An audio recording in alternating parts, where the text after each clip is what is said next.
Welcome to the Mango Effect podcast, where every week we talk about the path to living a limitless life and having the freedom to do it your way.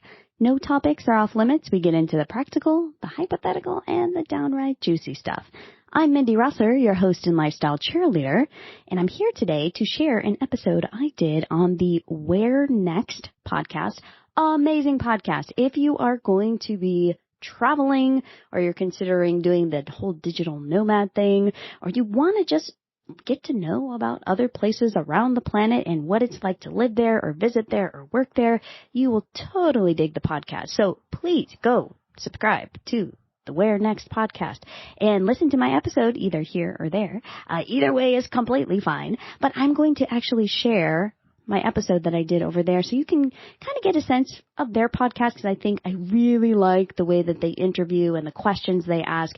And also, if you're curious about what it's like to actually live in Oahu, on Oahu, in Hawaii, then you will really like the episode and the questions that they ask, because it's a lot of stuff that I just didn't really think about, and they are good at asking questions that give you some interesting answers, not the normal everyday stuff. So enjoy the episode without further ado, and I will talk with you at the end, and we'll go from there.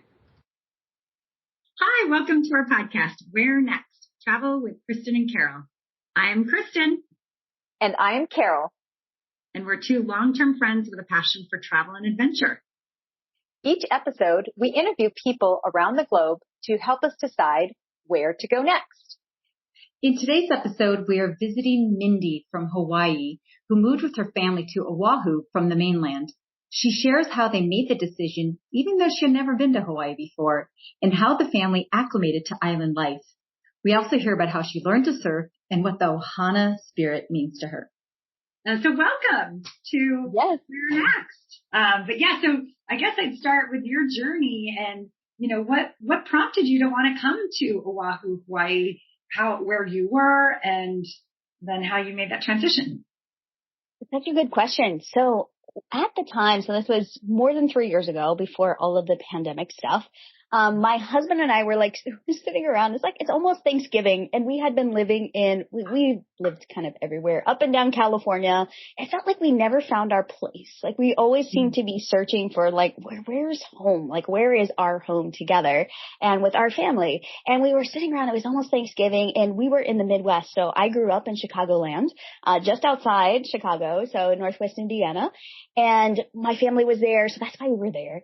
And it had been, I think, 3 or 4 years that we had been living there. And he's a California boy. Like, he is sunshine, warmth, board shorts all year round. And so living in Indiana was like, you could tell it was wearing on him. He's like, it's old. And he would start dreading the winter time, and it was just, I noticed like a heaviness around him and also myself, like when winter time would roll around. And we were sitting around the table. I'm like, you know what? What if, okay, let's just imagine, what if we could live anywhere in the world? Where would we go? And we just sat there for a minute, kind of looked at each other. I'm like, I didn't want to go first, like, I knew what I was going to say. And he's like, we both almost said it at the same time, Hawaii. And like, no, okay. If cost wasn't an issue, would we go here? Like, yeah, definitely. That is it. Hawaii is where we would go. And it just kind of touched on all of the different lifestyle elements that matter to us, the outdoors, the ocean. We kind of like being on an island. There's some pros and cons to that, but just that whole island vibe. But neither of us had ever been to Hawaii. So it's like kind of just from what we had heard.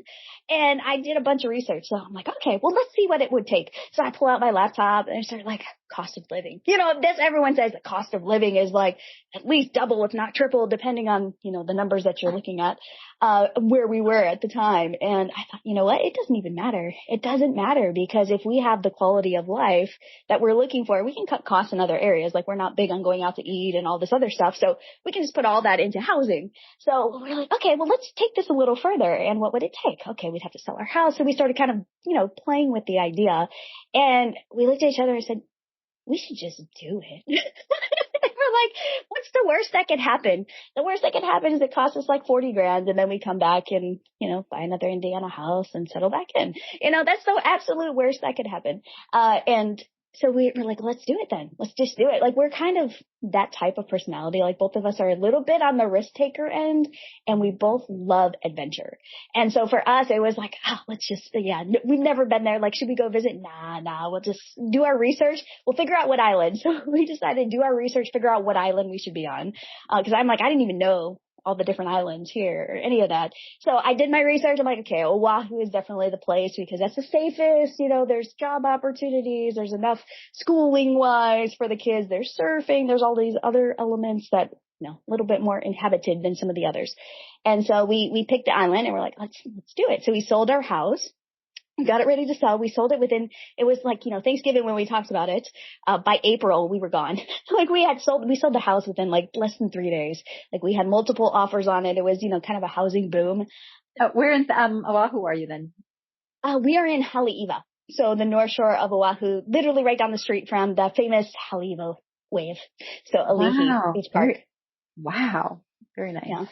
Beautiful. And now when you arrived, how was that? When you first came, what did you do?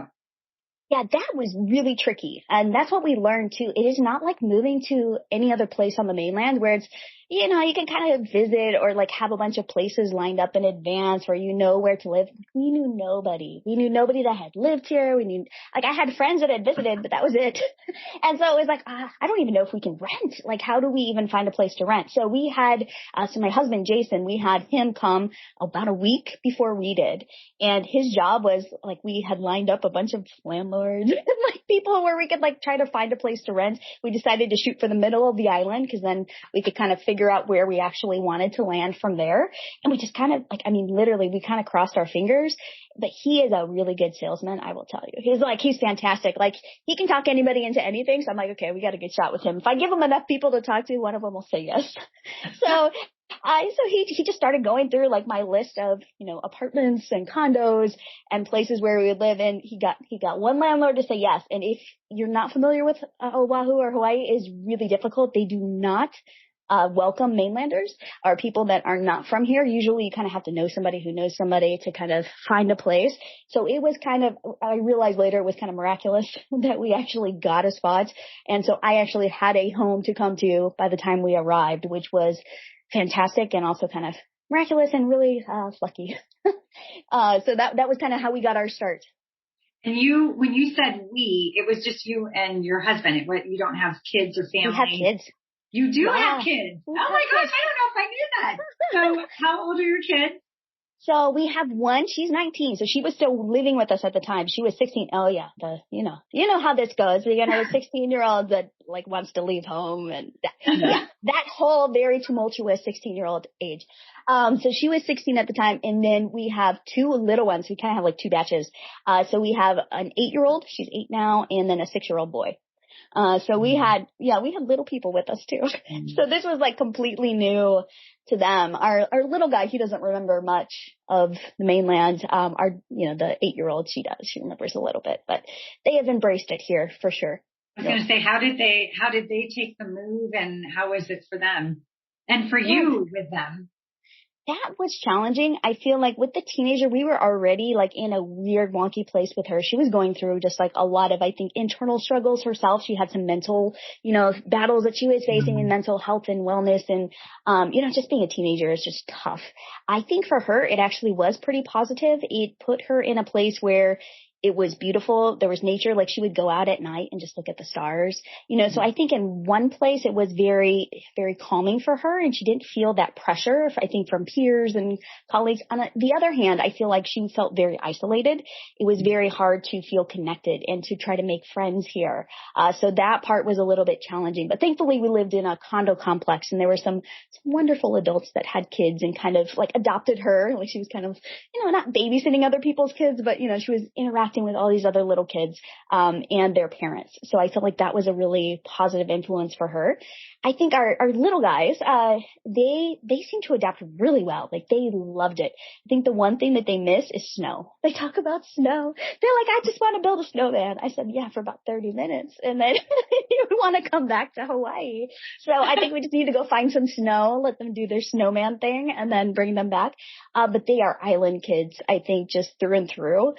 Just the attitude, it's very different. And I noticed a shift, especially in our 8-year-old when we moved here, just in her perception of relationships and family and values. Like it was interesting to watch her adapt to the culture here, which is so very different, than mainland US. It's very much about Ohana, and there's multi-generational living everywhere. It's about your family. It's about ocean experiences. So it's interesting to watch it, I think, through the kids' eyes as well. And how to define Ohana and the vibe? I mean, you kind of know Hawaii vibe, most of it for anyone who doesn't, or, how would you describe that? So Ohana is it's basically, if you were translating it into English, it's family, but it's more than that. I feel like Ohana can also include people that are like extended family or people that you care very much about. And there is this sense of a very, very strong sense of community once you live here on the island, and once people know you're not leaving. That is the key. Like, people will expect you have a year. Your first year, you're on probation. Nobody wants to be friends with you unless they're military, unless they know that you're going to stay. So it's very much like a weird limbo place when you're first here, because even in your own mind, you're wondering, am I leaving? Am I staying? Like, there are certain points. It is culture shock. It's technically part of the U.S., but it is a different country, and it's not like visiting. Living here is very, very different. So I felt like we kind of had to go through that, but then you start developing relationships. And so it's like, it does feel very much like Ohana. And even our friends, our close friends, people call each other auntie, it's uncle, so I think there's just this familial vibe that you don't get, that at least I haven't gotten anywhere else, where, these family members are kind of extended, they feel like extended family. Like, our friends are, it's Uncle Roderick, it's Auntie Karen, it's funny. It adds that sense of, connection that I think is so missing, especially with the pandemic. I mean, we feel so disconnected. So to have that here, it's really, really special. I can imagine. And I'm curious also, how did you not fit in, but get to know those people, incorporate, and then also the kids going to school? And so I was curious, for someone who's really wanting to do that, how would they go about that? And what were the main differences day to day that you saw between where you were from and here? Ooh, okay, this is good. I think the main difference, first of all, I think both of you have all been to the island, so island time is different. Like, people are not in a rush. It is very slow. It is like much more mellow. And so I think for me, that was helpful, because I'm a type A, like super driven.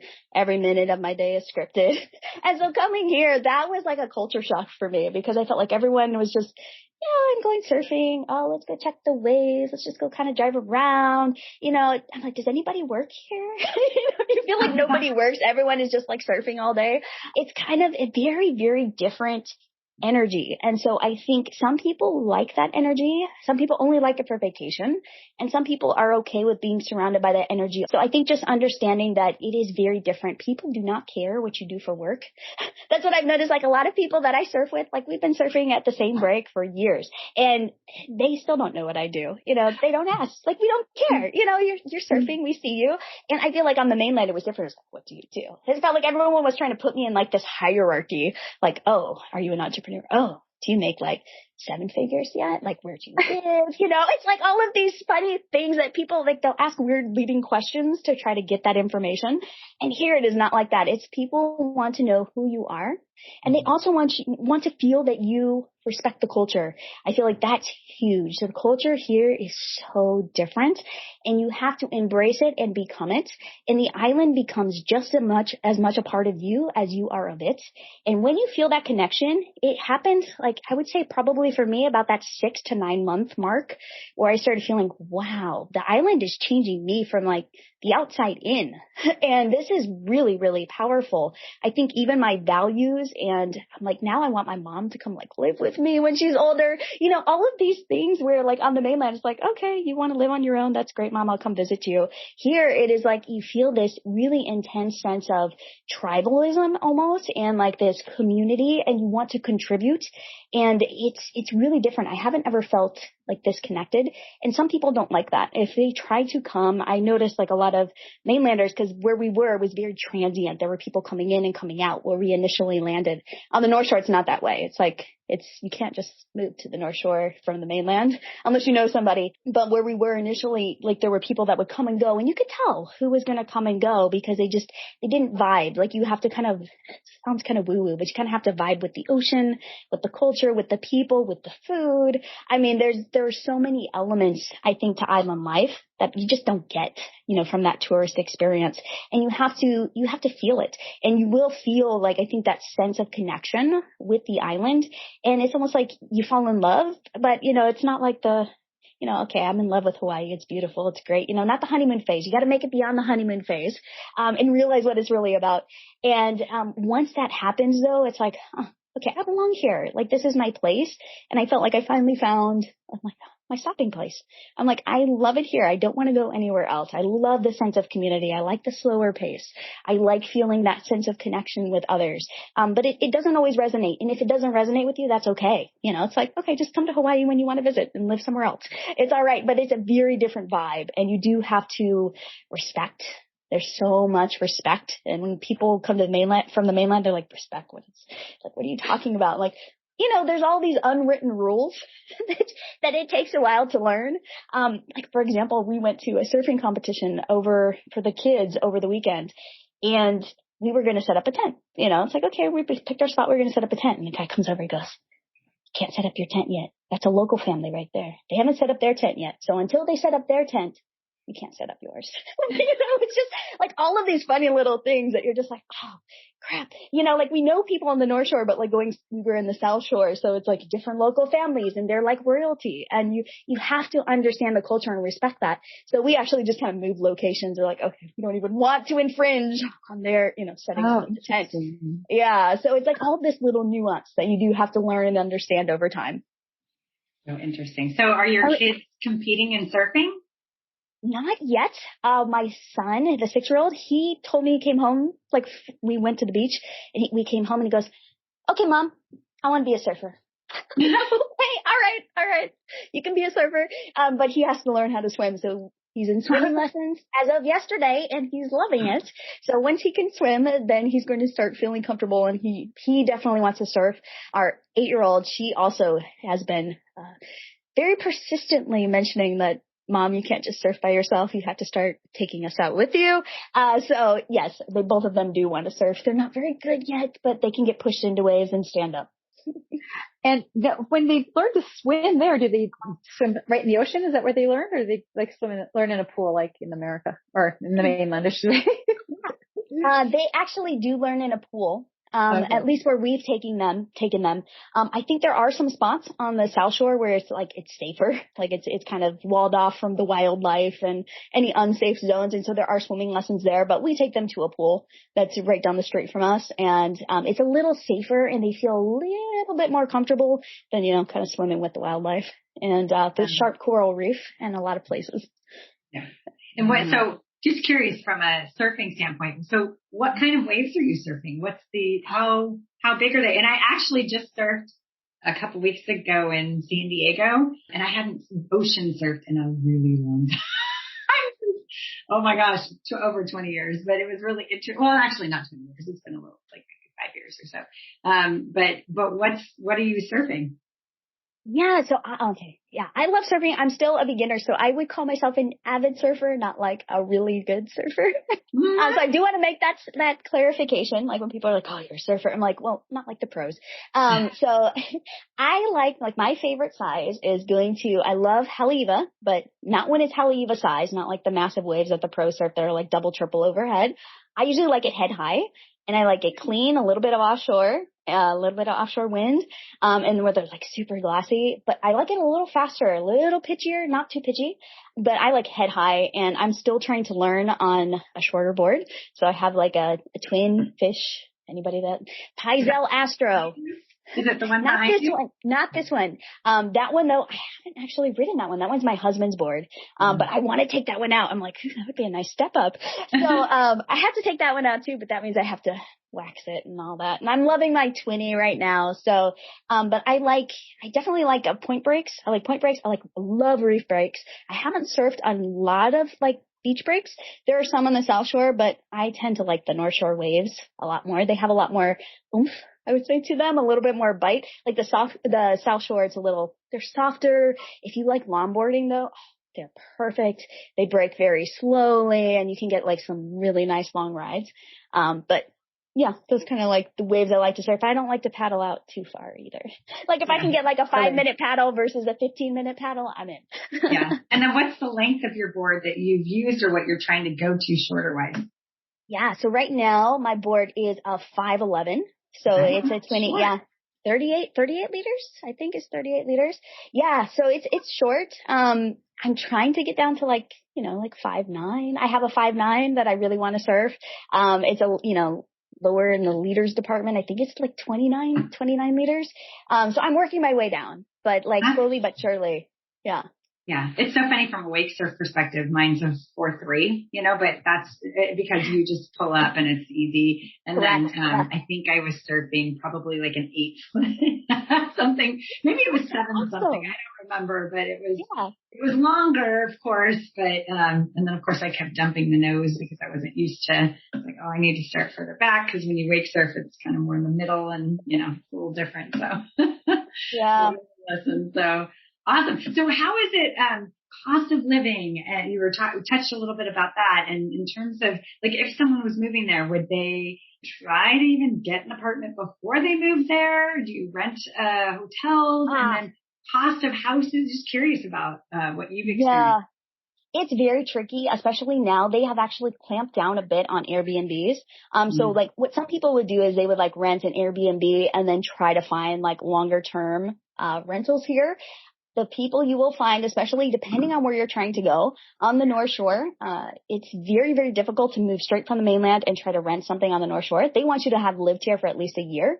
They're really protected. The property managers, like they're on the application, like you have to have lived here at least for a year before you can even apply, for living here. Yeah, so you really do have to be creative, a little bit lucky. I would say if you are planning to move here, ideally, like they will not rent to you or I tried to like I'm like, I'll put a deposit down. I'll be there at this date. You have to be here. They have to talk to you. They have to kind of like feel your energy.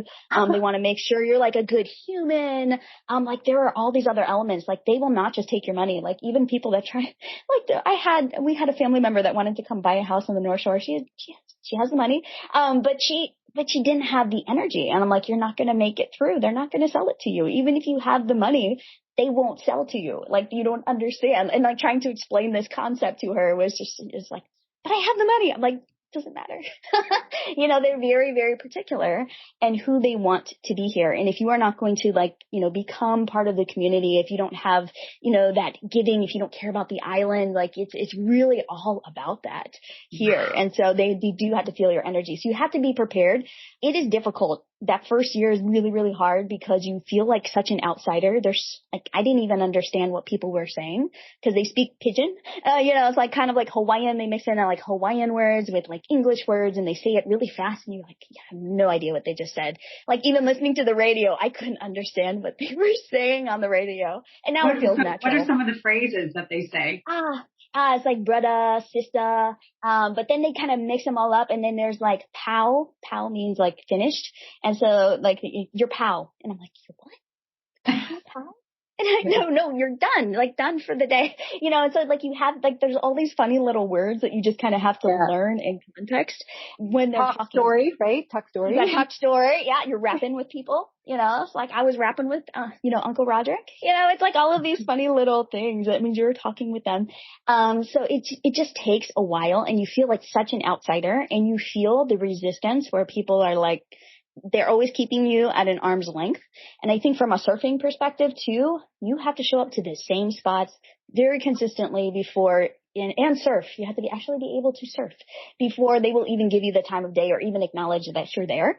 So you have to be willing to like put in the time and just realize it's a long game. And now that we've been here 3+ years, it's like, somebody yesterday was like, I see you everywhere. I'm like, oh, yay, I have made it. I'm recognizable on the North Shore now. Yay.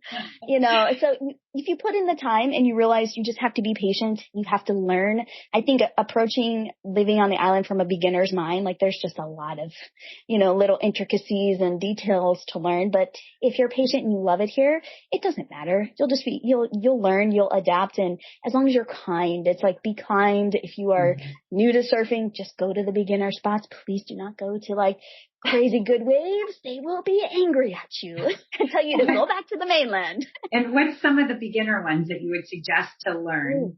Yeah. On the North Shore, I would recommend Puena Point. That's excellent. That is like the best spot to go.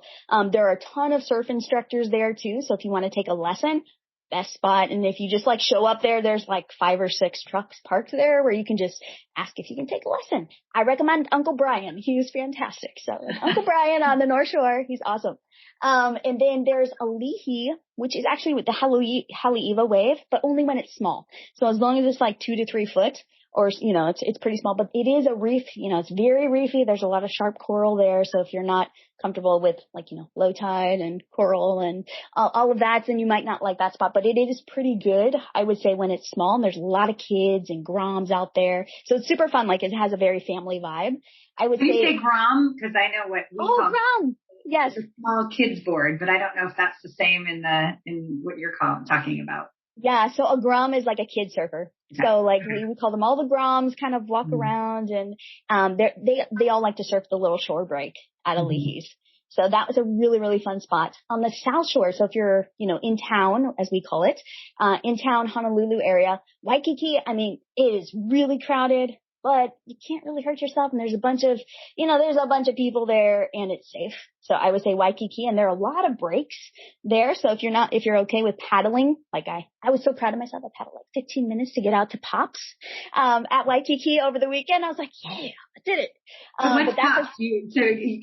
I learned on Waikiki in junior high, and we got instructors for me, my sister, and my brother. And I remembered having to paddle out kind of far out to get to the lake. So, okay, got it. Yeah.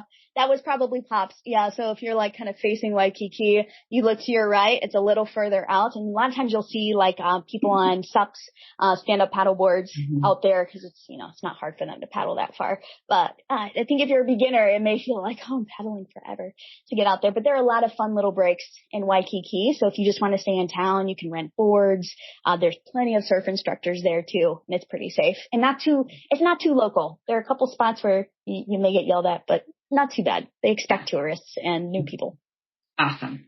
Fantastic. And then what is, have you seen really cost of living to live there, groceries, gas? Oh my gosh, I am dying to ask you, what is a gallon of gas there? Because in the Bay Area, it's almost $7. It's pretty much like $7. And then I've heard in Colorado, it's like 3 something. I don't know if that's still the case. It just broke $4 in a gallon here. It's only $4? It's just breaking $7 for us. Yeah. It's actually cheaper in Oahu. Like right now, I think it's like $5. The last time I passed, like over the weekend, you know how it keeps changing though. It was like $5.50, a gallon here. So it's not $7, but definitely not. I just looked and it was $6.69 around the corner from me right now. And I was like, or $6.79, something like that. Yeah. It's jog to the store, get my exercise at the same time. I know. I'm like trying to stretch. Do I really need to make that trip in the car or? Your bike, is it bikeable or walkable? Totally. Yeah, exactly. And then I do a lot of wake surfing into the boats and I'm like, a couple $100 before this craziness to fill up. I don't even know what it is right now, but it's insane. Yeah. The cost of things for sure. I was curious. Yeah, the cost of things. So, so gas is like $5.50-ish as of this recording. It's not too bad though. Like people worry a lot about it unless you are commuting a lot on the island. The island is not that big. Some people don't realize how small it really is. Like if you were literally driving around trying to drive around the entire island, along the coast, it would take you probably 6 hours, thereabouts, 5-6 hours. So it's not that big of an island. So to go from like town to town to country, North Shore to Honolulu, it's not that far. So I think, yeah, gas is, problematic, but a lot of the areas are pretty bikeable, walkable. A lot of people have mopeds and little motorbikes, electric bikes and stuff like that, especially just to kind of get around in the little different neighborhoods. So it's super fun. And so, yeah, so from a gas perspective, it's not as bad as if, we had a long drive to commute and you don't put as many miles on your car. I have noticed that too over time. And then I would say like milk, if you're thinking like milk, eggs, it definitely is more expensive than the mainland because everything is kind of coming from the mainland. They do have some local foods here. So if you are really into, farmers markets, love it. Like there are so many farmers markets and they're everywhere. Like you can literally pick up anything anywhere. Like we have mangoes that are kind of, you can probably see them because they're getting large on the tree and behind us, but our other tree is going off. So we have like dozens of mangoes at this time, which is awesome because you can kind of eat local and then people will tell you, if they have a tree, like we have a soursop tree too. It's like we kind of let all our friends know our soursops are going off, come over and grab some food, so there's a lot of things like soursop. I wish I had one. Like we have some in our kitchen. They look like a prickly looking cactus thing. Okay. Where you cut them open and they're kind of like a blend of like strawberry, pineapple, and they kind of have like this, like custard like texture. I love them in smoothies. Like some people will just eat them, but I feel like they're a little stringy-ish just to eat. But I love them in like an acai bowl or something. They add like this delicious flavor and they're like super, super healthy. So yeah, so there's a lot of like free food around if you know where to look or you have friends that have fruit trees. And I would say like grocery wise, Costco, we have Costco's here. So if you, between Costco and farmers market, I feel like we are covered. Like we rarely go to the grocery store. Some things we have to get at the very overpriced, of course, health food store in town, to get like Ezekiel bread. That's like my favorite little treat. So like little things like that, you can find them. Sometimes they have them, sometimes they don't. You'll notice a lot of things sometimes go out of stock, especially with, just the different, not transit times, logistics and just the pipeline kind of being messed up a little bit. So sometimes Costco will be out. Supply chain. Thank you. So sometimes things will be out of stock at Costco. But most of the time you can get what you need when you need it. And Amazon Prime is awesome. So if you have Amazon Prime, you can still get it here. It usually takes at least a week though. So just be prepared. It's not 2-day shipping. It is like a week at least and sometimes longer. Yeah. Do you eat rice a lot now? We do. Yes, lots of rice. I am not into musubis though. Musubis? I say it correctly. Musubis, as my daughter would correct me. Oh, okay. Musubis. So it's like spam. It's like spam. It's like rice. There's kind of like a little saucy something. And then it's kind of wrapped inside of seaweed. And they love those here, like musubis. Like sushi, it sounds like, except it kind of is like sushi with spam. They do love spam here. Like McDonald's, it's spam on the menu. And then they have like taro pies instead of like, apple pies. It's like taro pies. So there are some like really fun local-ish things and lots of rice everywhere. Tons of rice. So what's a taro? What's taro pie? What is that? So taro, I would say the closest description I could give it is it's made from like taro root. But it is kind of like, if you think of like purple sweet potatoes, similar to that. It's similar to that texture. It's just a little bit like gooier. Taro is delicious though, like especially the way they make it here. So good. And I was curious, that sort of segues, although we are segueing, like, what do you eat there? Like, what's a typical meal and what do you have? And what did you typically eat for breakfast, lunch, and dinner? So meal wise, like currently I'm doing like protein shakes, but I don't really like those with just like, I try, mixing in just like stuff from Costco, bananas and peanut butters and stuff. But typically I like to have farm fresh eggs. We actually have, you can't see it, but there's like a chicken that's like a wild chicken that's like nesting over here on top of our shed. And she lays eggs like every day. So I will go take her, and they're little tiny eggs and they're different consistency, like if you like. Wait, is it wild? They're wild. They're wild chickens. So they call them feral chickens. They're jungle fowl.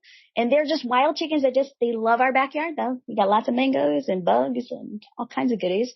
And I love it. They're everywhere, all over Oahu. So like some people hate them. Like some people are trying to get rid of them and say if you turn them in, we'll, give you so much money or something. There's some weird regulation going around right now. They're trying to catch a bunch of wild chickens. I like them. They keep the bugs out. They keep the centipedes away. So I love them. And then if you catch their eggs, like if you know where they're laying and they're fresh, then it's like, you get like fresh eggs that are, wild, and they have that beautiful orange yolk. So I love those. Those are like my absolute favorite. And then oatmeal. I'm like an oatmeal girl. So like eggs and oatmeal, like super, super simple. I love for like lunch, acai bowls. Favorites.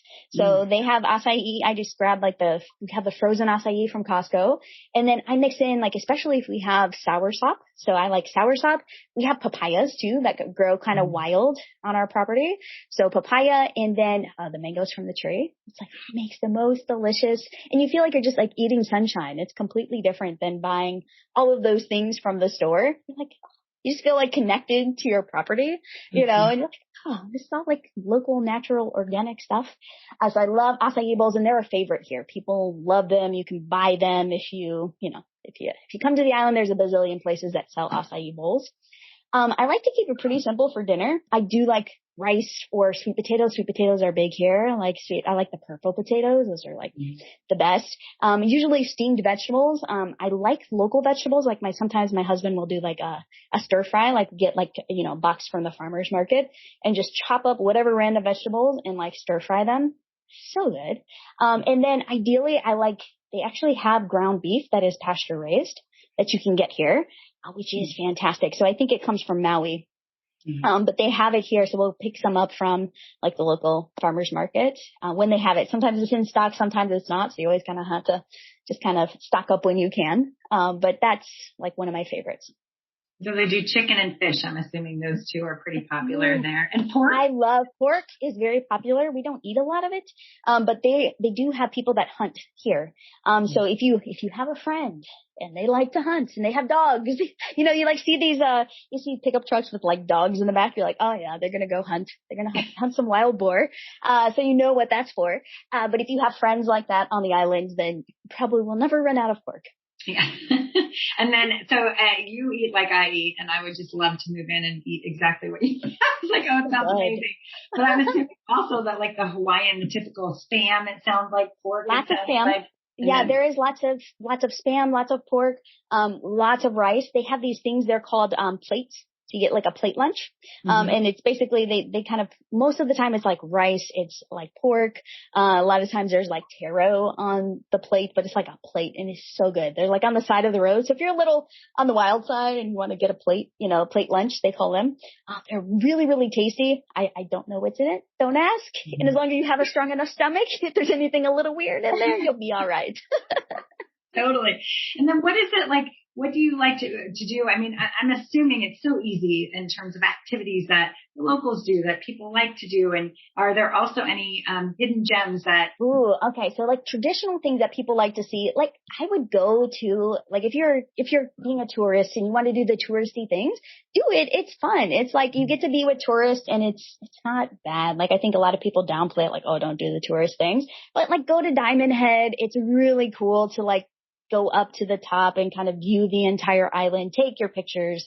It's really crowded getting up and coming down, but you'll also see there's some locals that will actually run it 3 times. There's this one guy, he's got to be close to 80 years old. And cause we used to go there a lot, and you'd see him and we're what lap is this? He's number 3. I'm oh my gosh, you were so in shape.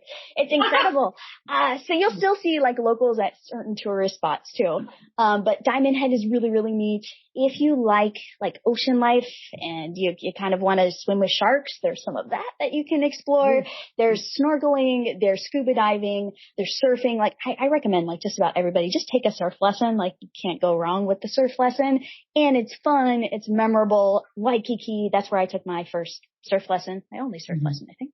And it was super, super fun. It got me hooked. So I think that's a good thing to do. I think when you're on Oahu, there are I guess there are different neighborhoods. So you have town, which is Honolulu. That's where most people go, and that's, where you fly in. There's a lot to do there if you like the city vibe and that really good food. There's lots of good restaurants, and you can it's all walkable. Honolulu is not that big. So if you're from, I'm from Chicago, so it's it's giant city. I'm oh, this is it? Like from here to here, it's very, very small. So that's a neat place to be if you like the city vibes and the nightlife and all that stuff. Then I would always make a trip to the North Shore. Like even if you're just coming for like a day or so, they call it kind of like the 7 mile, like there's 7 miles of beach here from like Haleiwa all the way up to like Sunset, Turtle Bay. It is gorgeous. So just even driving there and just stopping wherever you're like, oh, there's Lottie's, there's all these, like there's a bazillion surf spots like all along the way. Super Lottie's. fun. What's Lottie's? I know what Lottie's is. That sounds familiar. Yeah, Lani is, so it's Lani Akea. Is like if you're actually looking it up on a map, Lani Akea. I love to surf there. It's one of my other favorite breaks as long as it's not too big. Like it gets massive. Like it's like when it's double overhead and all the shortboarders are out, they're like, taking massive drops. I'm like, I'm out.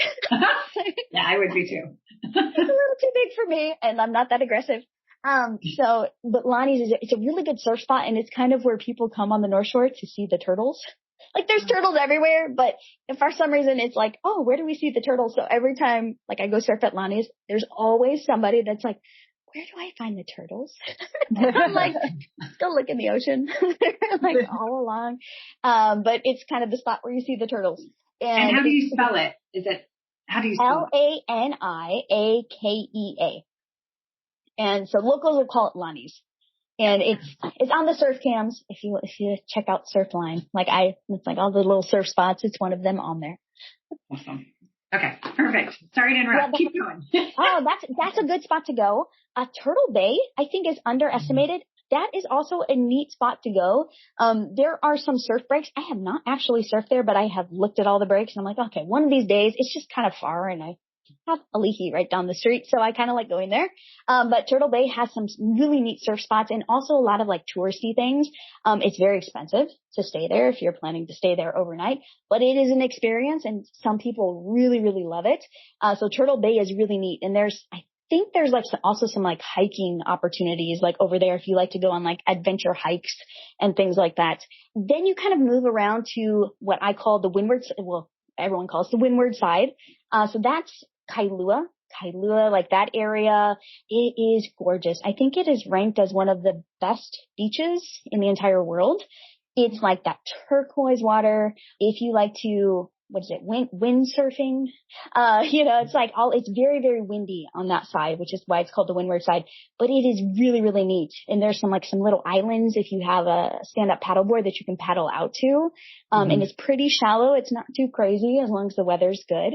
But that side is gorgeous. I do like the windward side. It's a little less crowded than town. It's a little more crowded than North Shore, I would say. But it's still gorgeous and it rains a lot over there. So it feels like a jungle. It's like you kind of drive through the mountains and you're like, you see like this gorgeous scenery, like all around you. You're like, ooh, I'm driving into Jurassic Park was filmed not too far from there. So it has kind of that feel to it, that kind of jungly, very tropical feel. And then Waimanalo is another spot that I think is underrated. So if you're coming, it's Waimanalo. So Waimanalo, they kind of call it horse country. It's like where all the ranches are. Obama lives over there. He's got like a big palatial place.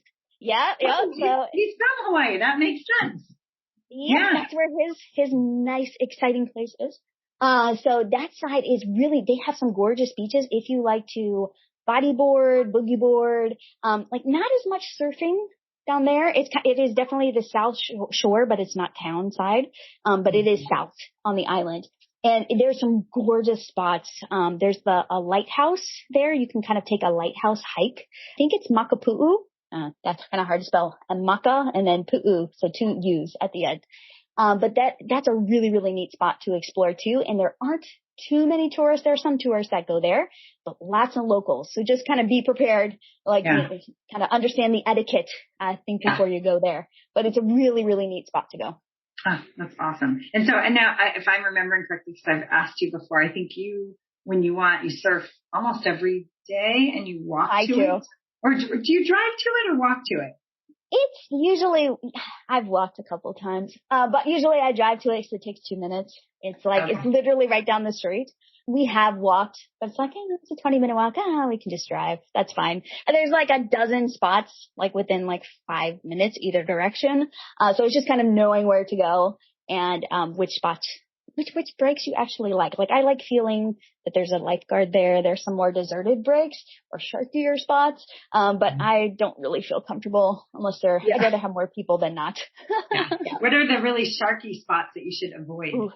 It's literally right across the street, from me. Like if we walk straight across the street, it's Kayaka. It's Kaiaka, Kayaka Bay Beach Park. So that spot, especially like in October, it's like mating season. So there's a lot of tiger sharks and such in there. So you kind of stay out of it. They call it Sharktober. You stay out of it. October.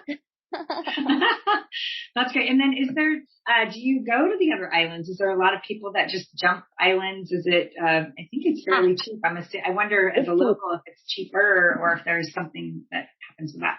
Yeah, it's relatively cheap. I have not actually done any island hopping since we've been here, especially with the pandemic. There was like so much weirdness, and now it is finally opening up where I feel like, I feel like there's not so much regulation and, safety precautions and that I would feel comfortable doing it. So I think we're probably going to look at Hawaii next. At least that's what we were talking about, possibly going there this summer. So I'm really, really curious. I hear it's like absolutely beautiful and gorgeous, and it's a little on the wild side.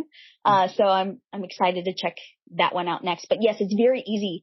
Especially from Honolulu, they have Hawaiian Airlines. Our friend is a pilot for them, and she's done lots of does all those inter-island flights, and they do multiple ones per day to all the different islands. There's also, if you're trying to go to some of the more remote islands like Molokai, there's like a ferry that takes off, I think, from Maui, that heads over to Molokai and Lanai, so there's ways to get between the islands pretty easily.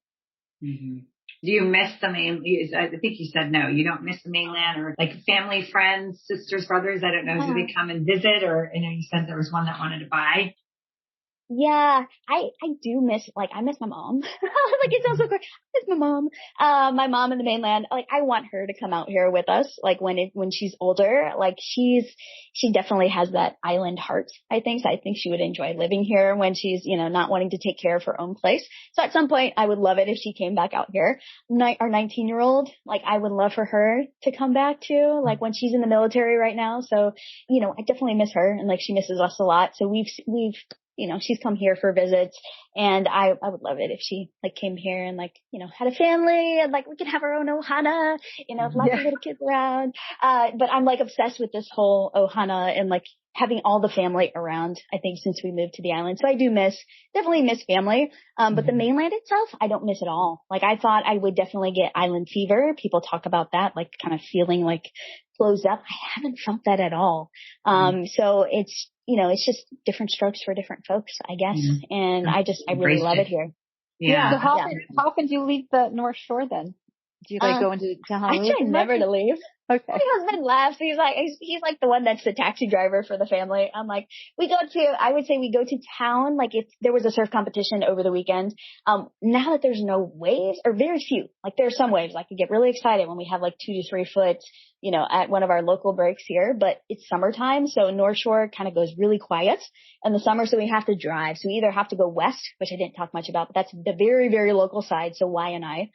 There are some really cool surf spots, but I would not recommend anyone go there unless you have friends that know the island, because it's, there's lots of robberies, and, you just got to be careful over there unless you're very local.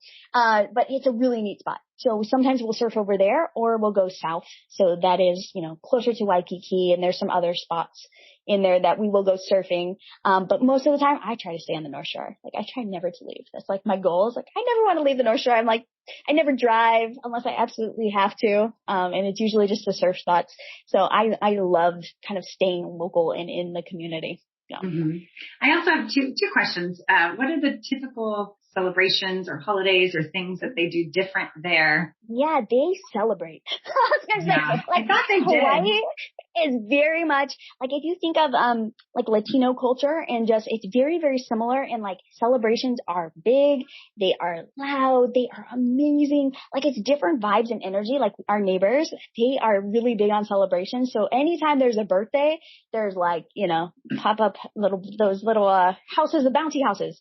Like bouncy houses, there's music, there's tons of food and lots of laughing and talking. It feels very, very different than from where I came on the mainland. Like we'd have parties, but they were like, kind of subdued and like everyone kind of felt like it was like the Joneses. Like, yeah, okay. We're all kind of doing our thing. Here, it's just like everybody lets loose and it's a party. And, they're everywhere. Like every weekend, like if you go to any of the beaches, there's always like multiple bouncy houses set up. Everybody has these very large tents. So if you think of like, like a 10 by 10 foot tent, you have to have one. Like you can't live here and not have one. And you pop up your tent and it's like you pull up in your pickup truck and you unload and there's always tons of food. People will spend the entire day or sometimes they'll camp out overnight at these beach spots, and it's like they bring their tents and it's like it's a party for the entire weekend. And it's like that everywhere around the island. And it is amazing. And it's just, and it's families. It's like from the older, the grandmas and grandpas to like the little kids, everybody is there and it feels celebratory. Like I just can't explain it. It's so, so different, at least from where I came from, where it's like very structured parties. And here it's like every weekend is a party. There's a party of some sort. We're celebrating something. I don't know what it is, but we're celebrating. Lots of fireworks too. It just brings lots of people. There's a lot of people and yeah, sometimes it sounds like. It is. So it was really weird during the pandemic, because people here are so accustomed to being social. You're always hugging. It's like, the kisses, like, hello, how's it going? And so it was really strange for the culture here, like when people were not able to set up their tents and just party. So now it makes me so happy. It's like to see everybody just kind of having a good time and hanging out. Yeah, totally. And then now that things have opened up, when do you suggest people to visit? Like, what's the best time? I know a lot of people like to come in the winter because it's cold over here and it seems fine. And then I know summer school, people, or it's not summer school's out. So people come, I'm assuming in the summertime, but I don't know if those are the two best times or what you suggest being there for 3 years. Yeah, it depends on what you're trying to do while you're here.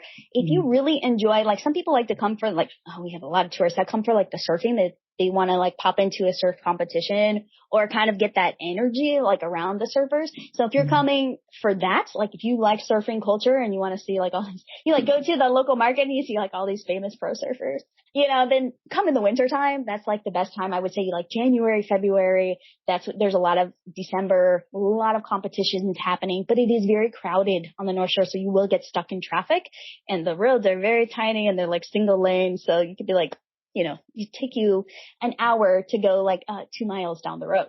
So just kind of keep that in mind. It can be very crowded on the North Shore in the winter, but you get all the surfing vibes and all of that good stuff. I would say if you're trying to avoid, like if you're trying to come in the off seasons, like when people are not coming, like you're like, I want to come when it's not crowded. April to June is usually pretty good, where it's a little quieter, especially on the North Shore. The town is always crowded. There's always a lot of tourists, no matter what time of year you go. But usually April to June is pretty good. And then if you're trying to hit an off season, before Christmas. So if you come like during that fall season before Christmas, it's usually a little bit quieter. You will get some rainy weather though. I will kind of preface it. Like if you come in December, January, just be prepared. There's probably going to be some gray days. You may need your sweatshirt. It does get cold and people, I think they come here and they're like all excited and there's like a week of cold, rainy, gray days. Cold means under 70. I'm supposed to be in Hawaii. I'm like, don't come in December or January. You may risk it. And that leads me to weather. Yeah. What is the typical temperatures there and what's cold to you? Anything below 70 is cold. Like I am literally, I'm throwing on a sweatshirt, I'm throwing on like my pants. I'm like, I never wear pants. Otherwise, it's like, it's always warm. But I would say wintertime here, it's usually December through, I would say beginning of March is a little cooler, especially on the North Shore. Like depends on where you go. South, it's usually a lot warmer. So town, Honolulu, that area, it's usually kind of warm all year round. It's a little cooler here just with like the trades and the winds, during the winter time. Otherwise, it's usually like 80s. I would say 80s. And when you get off the plane, you just feel like you get like you get like a humidity in the face. That's how I described it when I first got off the plane. I'm like, whoa, it's like really humid. And so just like expect that. Like you get off the plane, you're like, wow, I'm in the tropics now. And it actually was a little hard for me to breathe when we first got here. It was just so humid. But your body does adapt after a few days. You get used to it. Yeah. And what's the water temp? Oh, it's warm. It's like 79 to 81. Wow. It's warm. In the wintertime on the North Shore though, it's like 77 to 79. So it's still pretty warm. But I noticed when I first moved here, it was like, I'm like, I don't understand why anyone wears a wetsuit, like on the North Shore. And now I wear a wetsuit. Like this season, I'm like, oh, I must have adapted to like the warmth because I get cold like during the winter time. I have to like wear a wetsuit either with sleeves or sometimes I have one that's just, just the straps, but it's just to cover the core. But if you're from the mainland and you're used to cold weather, it's going to feel really, really warm unless it's very, very windy or rainy. Yeah. Yeah. I surf in like 50s. 50 and up is typically, usually it's like mid 55 because I do winter too, so it's all the time. Yeah, it's an adult fun. Oh, like a wetsuit. Like how thick is your wetsuit? 4'3". It's like 4'3". Okay. Yeah, Mine's a 1-2. Yeah. Yeah, and I have a 3-2, so I just kind of like depending on the weather. And then like I had just a heater top this weekend just so I could. It was a little cooler, but the water was fine. So, but yeah, that's awesome. Yeah, you could probably surf in a rash guard like most people are just like. Rash guard and you're good to go. Or if you're very brave in the South Shore, you can do the whole bikini swimsuit thing, but you just may get, a board rash, which is never very fun. That is so awesome. Well, and Carol, I want to let you do your rapid fire questions too. I know we're coming up the hour. I want to respect your time too. And okay, well, so a lot of these are like really talking about different cultures, and Hawaii is a different culture, but so we have one like the popular religion that might be a little bit different in Hawaii than others. Do people talk about religion much, or a lot of mainly Christian? I say. Yeah, there's actually a lot of Mormons here on the island, on the like kind of the Kahuku area, so kind of North Shore but windward side. There are a lot of Mormons. They actually have, I think it's a BYU, so a university here. So there are some of them. But I would say the Hawaiians, not so much. Like there are a number of just kind of non-denominational, lots of, Christian churches here and there. A little bit of Catholicism, not too much though, but I would say they're not really, at least the ones I've met, they're not incredibly religious. They're very spiritual though, and they kind of they have a lot of Hawaiian culture and traditions, that some people might say are a little like woo-woo. So there's a lot of that and a little bit of superstition, which makes it kind of fun. Right. Okay. Got it. And then, we did talk some about food, but what did you have for breakfast today? What's a typical breakfast for you? Very boring. I had a shake. I had a protein shake with like banana, protein powder, and peanut butter, and coconut milk, so it's like I try to weave in some of the local stuff.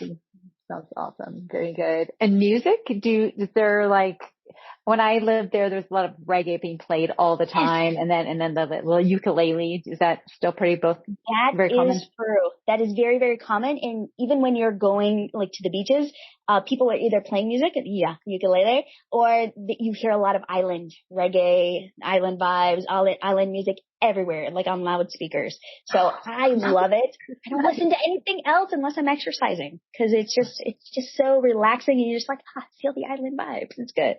Oh my gosh, that sounds amazing. All right. And surfing, we've talked so much about surfing, so I'm not going to ask about it. And then, obviously you use the American dollar. That's usually we do use the American dollar. And a couple other, fun facts. Hawaii, like you guys are not on daylight savings time, right? So, you have to adjust that with your family when you want to call them. One thing is, I just remember that like the sunset was like such a ritual, like every night. Do you see that on the North Shore there?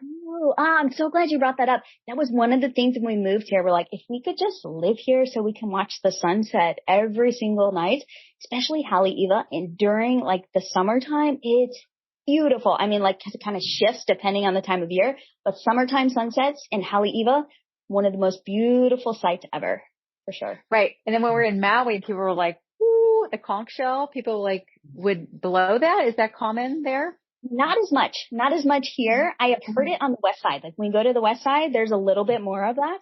Not as much where we are though. Okay. Very nice. Okay. Cool. Yeah, have you seen the green flash when the sunset? do you know the Green Flash? So there's, it's funny. We were in San Diego trying to see it. We didn't see it. My dad and my parents, we've gone to like Mexico and other places. They have seen it, but it basically when the sun goes completely down, it has to be clear sky and there's a green flash. And it's just basically, I think the spectrum, it's just this big green flash, but it has to be perfect conditions. I guess I learned where it has to be clear. I'm going to have to watch more sunsets. And green flash. Yeah, I'm curious to, you'll have to let me know when you see it. Okay, I will. All right. Well, thank you very, very much. And yes, I will be texting and keeping you updated when we come for sure. I know, and I think at the end of this year, I'm going to be going to Maui as well. So hopefully maybe we can stop by or something like that. That would be fun. Yeah, I'd love to surf with you sometime, although I am very beginner. Also, I don't go to the crazy breaks. I won't take you out. Like my husband, like his friends always invite him to like these really fast pitchy waves and he cannot surf a shortboard yet. I'm like, why do I keep inviting him? But for these days. Yeah, hopefully I'll learn when I go to Bali next month. That'll be awesome. So I'll keep Kristen. Sounds so cool. All right. Okay. Fantastic. All right. Thank you so much. Have a great day. You too. Bye. If you enjoy our podcast, be sure to subscribe to our show, rate us in your podcast app, and follow us on Instagram at Where Next Podcast. If you are interested in being a guest on our show or would like to nominate someone, please contact us on our website at www.wherenextpodcast.com. Thanks for listening. So what did you think?